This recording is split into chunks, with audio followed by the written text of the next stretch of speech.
Hello everyone, this is Jim Okerzinski with your weekly screencast video. So I have posted the schedules for week 8 and 9.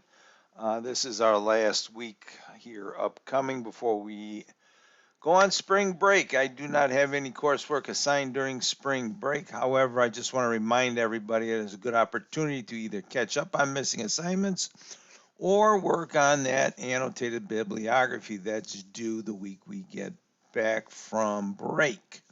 Okay, so this week we have discussion board 11, which is what's a good source. I'll get to that in a sec. Well, let's get there right now. Also, when I have posted up, let's see what's a good source.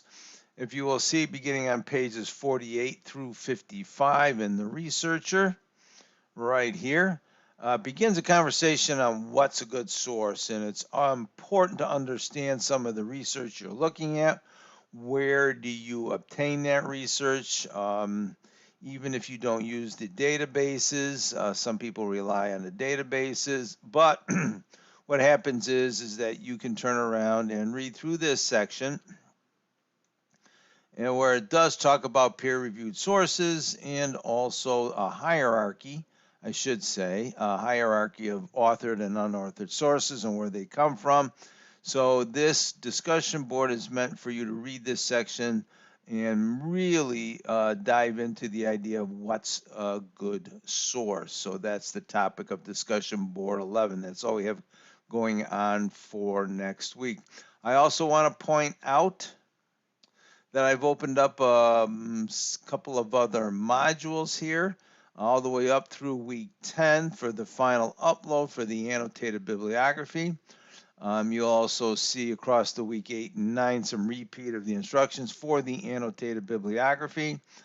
Once again, I'll probably touch on that in the lecture video at the end of the week one more time. The assignment here is pretty straightforward about the types of sources.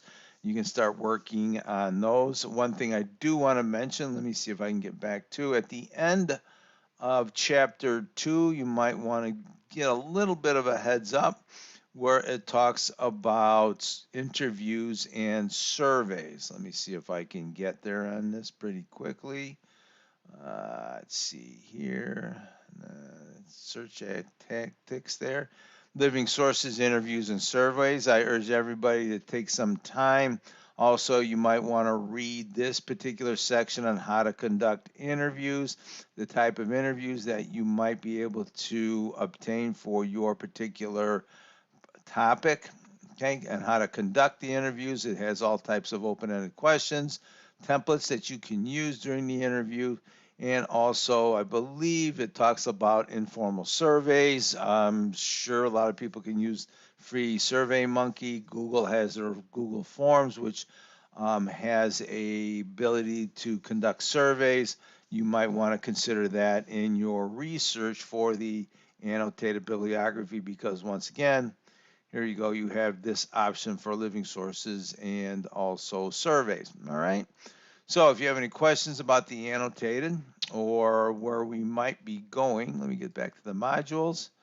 All righty. So I've opened them up through week 10.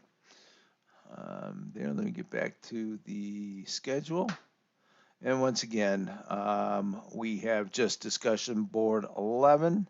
And then responses are due by Sunday, and then it's a break. So I will be around during spring break. So if you have any questions or issues, I will be answering emails. I might have mentioned it before, but I also teach at the College of DuPage up there in Glen Ellen, so they're not on break next week. So I'll be around my computer. So feel free to email me if you have any questions or issues. With that, good luck.